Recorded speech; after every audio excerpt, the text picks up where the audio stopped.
bien évidemment, tout le monde en parle dans le chat. Donc, on va parler du futur double vice-champion du monde de Formule 2, Théo Pourchaire. Moi, je suis désolé, mais moi, je suis à sa place. Je fais tout pour donner le titre à Mince. Oh, que c'est mauvais. C'est Vesti. Oui, Vesti. Oui. Exact. Merci, oui. Chira. Heureusement qu'on a l'expert junior qui est là. Merci, Chira. Frédéric Vesti, voilà, je fais tout pour lui donner le titre. Non, mais voilà, Pourchaire, qui s'engage bien pour gagner le titre actuellement. En sortant de Monza, il a une avance assez confortable. Moi, quasi 30 points, ouais. Vesti, il faut vraiment qu'il se sorte les doigts pour ne serait-ce que combler l'écart. Et Pourchaire peut s'assurer d'avoir des points moyens pour prendre le titre. Quelques citations de Aluni Bravi, de chez Sauber, qui disait « Il faut étudier quel est le meilleur programme pour lui, puisque l'an prochain, on va essayer de le placer quelque part, bien évidemment. On veut qu'il reste proche de l'équipe de Formule 1, car cette année, nous lui avons demandé de se focaliser complètement sur la F2, et il se débrouille bien. Malheureusement, ce qu'il souligne, c'est que contrairement à d'autres équipes, Alfa Romeo Sauber n'a pas d'anciennes monoplaces à lui mettre à disposition pour faire des essais privés, comme Aston Martin l'a fait pour Drugovich, comme McLaren le fait pour ses 53 pilotes en IndyCar et ailleurs. Donc, c'est une difficulté. À première vue, les premières déclarations démontrent que chez Sauber, on a l'intention de le conserver pour l'an prochain, déjà en tant que toujours pilote d'essai, et en plus d'essayer de lui trouver un programme quelque part. Où sont passées les anciennes Sauber demande Josué dans le chat. Alors, je pense que c'est plus une manière de parler pour dire qu'ils n'ont pas de vieilles voitures qui peuvent faire rouler comme ils veulent, quoi. Parce que derrière, ça demande des thunes de faire rouler une bagnole. Les quelques fois où Alfa Romeo avait fait rouler Pourchaire, justement, c'est parce que derrière, il y avait... Ça y est, Chira, il l'a eu avant que je le dise. C'est parce qu'il y avait Raghunathan qui a roulé le même jour, et tu devines lequel des deux a financé le test. Oui. Petit aparté, Tim, est-ce que tu sais d'où vient la fortune de ce mec? Parce que comment il fait pour se payer des tests Raghunathan? Ouais. Aucune idée. Juste répondre à pas mal de gens dans le chat qui disaient que ça aurait dû ou qu'est-ce qu'ils attendent pour mettre Pourchaire, etc. Plusieurs choses à nuancer, c'est que Pourchaire est de la Sauber Academy et pas de Alfa Romeo Academy. Et jusqu'à présent, Alfa Romeo étant... même si c'est juste un autocollant qui est mis sur la bagnole, il y a de l'argent qui est investi et donc ils sont décisionnaires. Le fait est que il était aussi très soutenu par Vasseur. Vasseur n'est plus là. Et que oui, il va très certainement être champion. Oui, il fait une saison très très solide, même s'il a fait des erreurs, mais bon, voilà.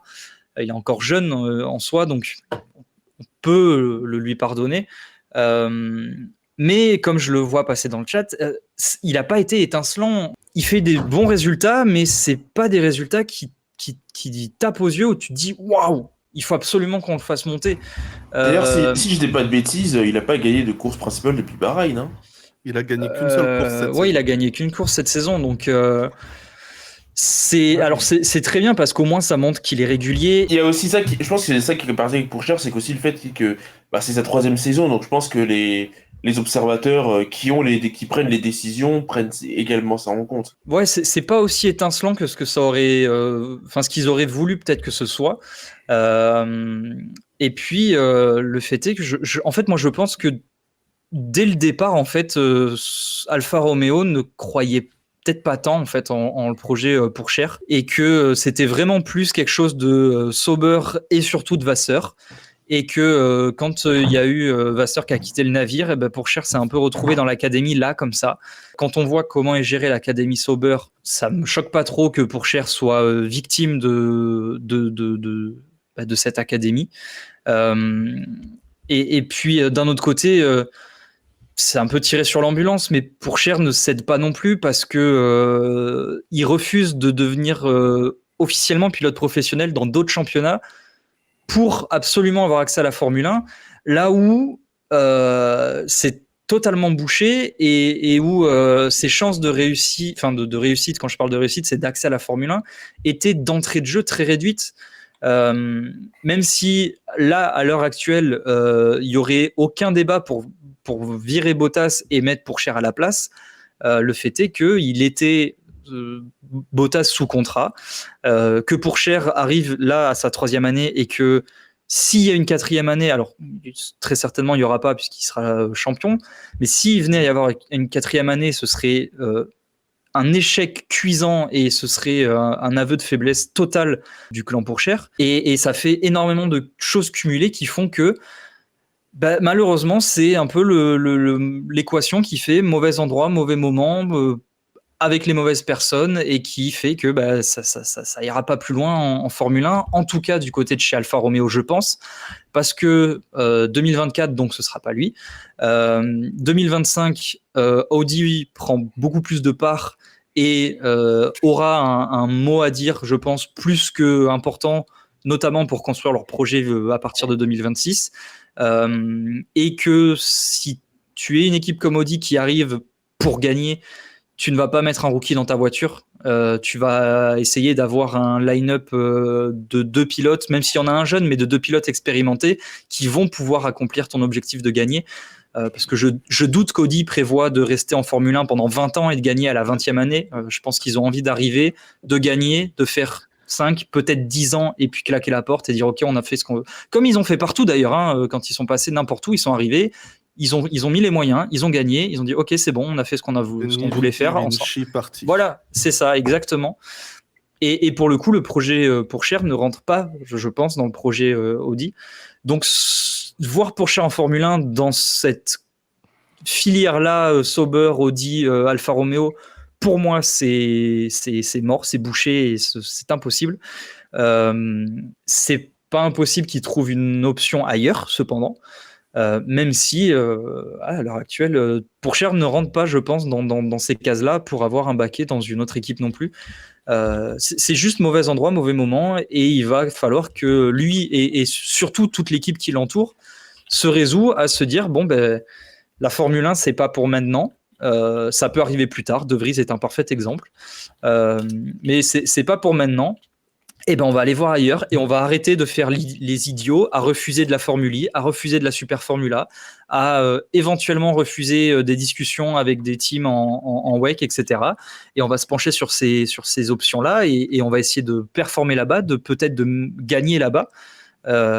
Déjà d'un côté pour vivre et devenir pilote professionnel, parce que c'est derrière, je pense, l'objectif quand même de Théo Pourchaire et de n'importe quel pilote.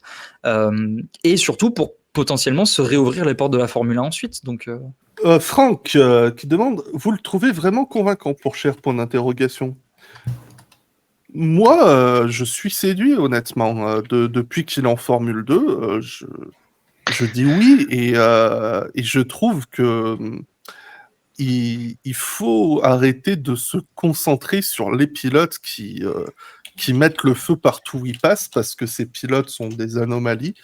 Et surtout, je prends l'exemple de Esteban Ocon, par exemple. Esteban Ocon n'a pas mis le feu partout où il est passé. Pourtant, c'est un mec qui faisait des saisons incroyables. C'était pas un pilote qui était étincelant en catégorie inférieure, il était juste régulier et constant. Et Pourchaire, ouais, c'est... Oh là là, c'est déjà sa 3e saison, mais il vient juste d'avoir 20 ans. Ce qui est quand même extrêmement jeune. Il a pas beaucoup de saisons de monoplace par rapport à d'autres pilotes de son âge, pas autant de courses, et en plus, 3 saisons en Formule 2, c'est 5e pour sa première saison, c'est quand même pas mauvais. En plus, c'est la saison Covid, là, avec les 3 Grands Prix par week-end qui étaient horribles.